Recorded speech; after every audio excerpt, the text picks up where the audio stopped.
কি হয়েছে বলো তো?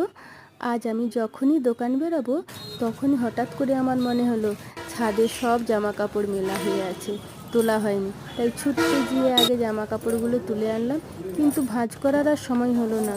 শীতের দিন কী করে যে হুড়মুড়িয়ে টাইমগুলো চলে যায় বুঝতেই পারি না। হঠাৎ করেই মনে হলো সন্ধে সন্ধে হয়ে আসছে, আগে তো আমাকে দোকানটা খুলতে হবে। তাই চলে এলাম দোকানে। আগেই দোকান খুললাম, প্রথমেই ঝাড়ু লাগিয়ে দিলাম। ঝাড়ু দেওয়ার পর আমার যত ঠাকুর আছে সবাইকে আমি জল ছড়ালাম। তারপরে আমি দোকানে ধূপ দেবো। ধূপ দিতে দিতে ভাবছি শীতের এই ছোট্ট দুপুরে কী করে যে সবাই এত কাজ সামলায় আমি বুঝতে পারি না। আমার তো কাজ করতে করতে এত দেরি হয়ে যায় যে আমার ভাত খেতে খেতেই দুপুর 3টে বেজে যায়। তারপরে সব কাজ সেরে কী করে দোকান আসি বলো? এত ছোট্ট সময়ে কী করে যে সব কিছু সামাল দেই আমি বুঝতেই পারি না। ধূপ তো চড়িয়ে দিলাম সব ঠাকুরকে।